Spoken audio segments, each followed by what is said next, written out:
My name is Yossi Ghinsberg. As you can see, I live in a tent. A tent beside the beauty and the romance of the ambience. A tent means a lot to me. My relationship with the world is symbolized in this tent because a tent reminds me that I'm just passing through, that I'm a nomad, a traveling soul in this sojourn on this planet, not hiding behind concrete or brick wall, but being one and part of the elements. It all started when I was a young man, armed with a dream, and there's nothing more lethal than a youth with a naive dream. My dream was to become a great explorer, and that dream brought me to South America. On the road, the first that I met was a Swiss school teacher on a sabbatical. We became very close friends. His name was Marcus Tam, a very gentle soul, a beautiful person. Then came Kevin. Kevin was a big American photographer, an alpinist, a famous backpacker. But it was Carl. In the alleys of the colonial part of La Paz, I met this mysterious figure introducing himself as Karl Ruprechter, an Austrian geologist, and telling me about the Madidi, the uncharted Amazon, where an elusive tribe and treasures of gold await. With that kind of an adventure, I couldn't resist. I pulled my friends to join, and the four of us left civilization. We flew as far as an airplane can take us. And then we walked through the forest until the trail disappeared and we were in the uncharted. 3 weeks have passed. And at that stage, trouble emerged. Marcus was injured. He couldn't walk well anymore. Also, there was not much to eat. We were hunting monkeys because monkeys are easy to hunt. But provisions were running very low. We also realized, not finding any tribe or any goat, we realized that our guide was not the man he told us he was. Confused, we decided that the best thing for us is try to evacuate as fast as possible. Kevin suggested we build a raft, but Carl insisted he wanted to cut a way through the forest and find a way back to civilization. That dispute broke the group. Marcus joined Carl. Following him up the river, they've disappeared and were never seen again. Kevin and I took the raft, pushed it into the water, only to find that it's very hard to control the raft. A few hours later, the river got narrow, and then we entered a canyon, 2 walls protruding from both sides. We were trapped, couldn't stop, no shore, no beach to land on. Then came a huge rock. The raft crashed into the rock, broken, splitting wood, noise of roaring water, the screams. The water swept me down a waterfall. When I came out, miraculously, hardly breathing, looking for Kevin all around, Kevin had disappeared. I managed to get to the bank of the river, screaming and searching for Kevin. But Kevin never emerged from the water. For days, I just waited and looked for him. But 4 days later, I realized I will never see Kevin again, alone in the forest. No equipment, no gun, no knife, no food, no machete. My lifelong dream turned to be my worst nightmare. For weeks, I was alone in the Amazon. But within days, a huge change occurred. A sensation unfamiliar to me. Because sometimes one needs to lose everything in order to find themselves. Actually, I never felt so belonging. I never felt so strong. Because losing everything meant also losing the self-doubt, and losing the belittling, and realizing, indeed, I am the hero of this story and I can deal with it.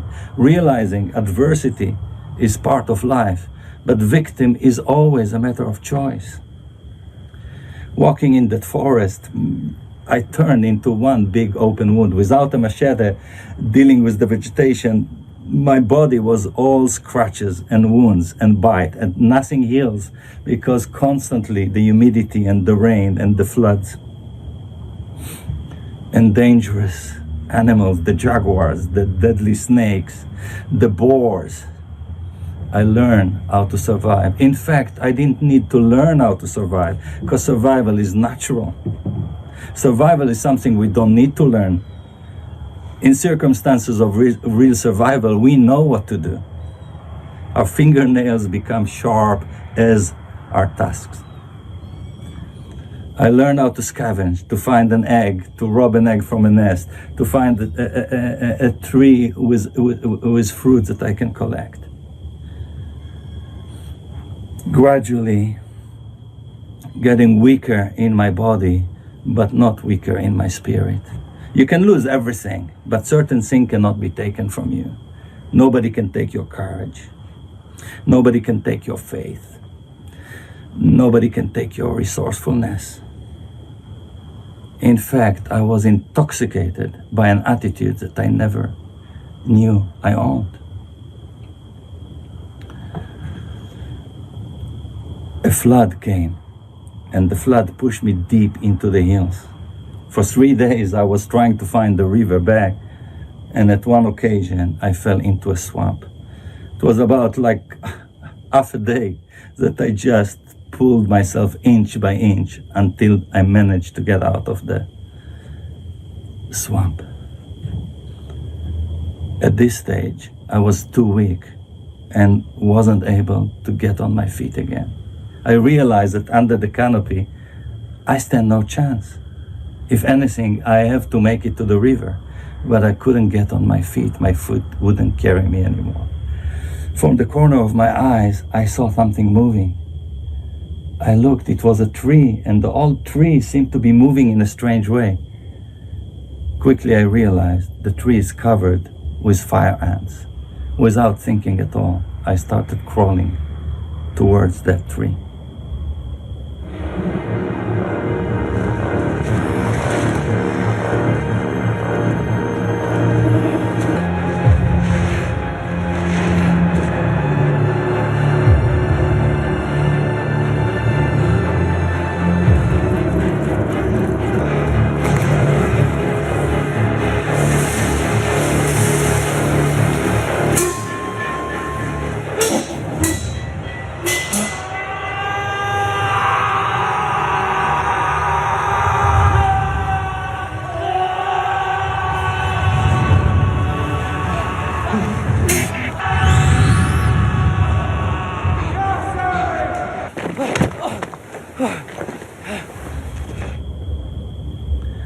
Once I got to the beach.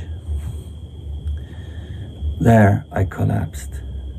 My feet were burning, my entire body.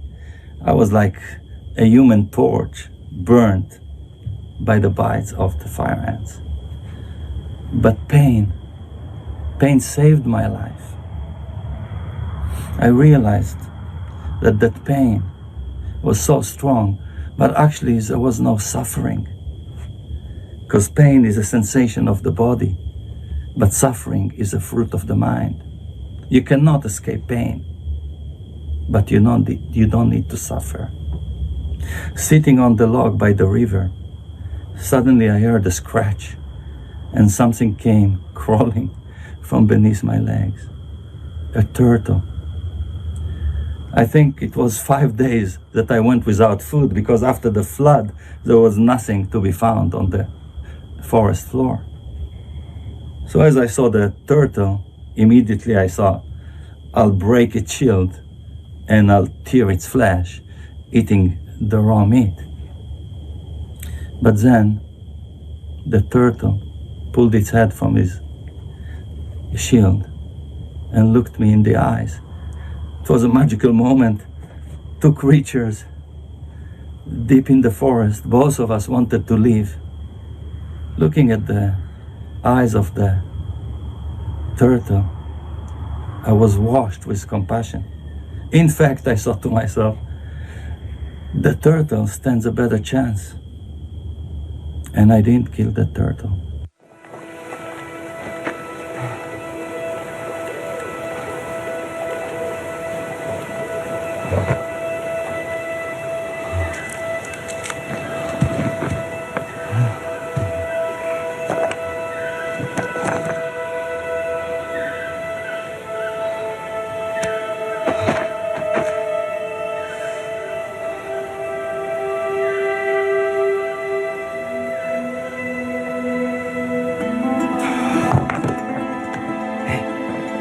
It's okay. It's okay. You are gonna live. Yeah.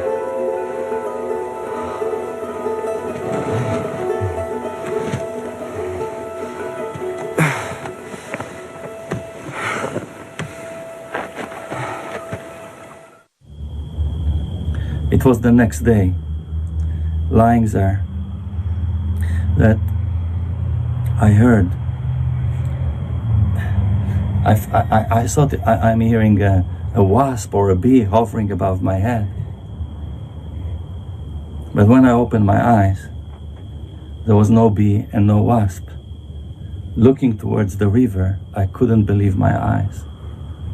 A boat was there, but the boat was being pushed from the bank of the river and going down and away. I tried to get on my feet, but no voice came out of my throat.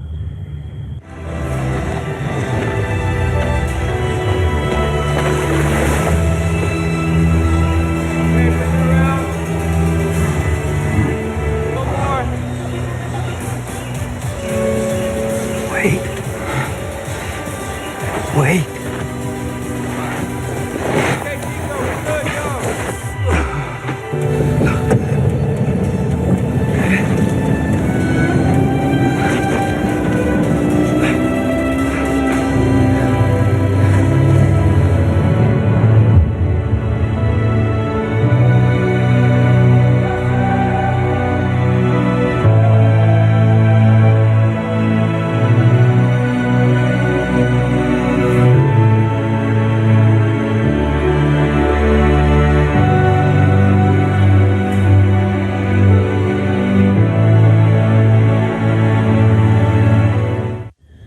My life was saved.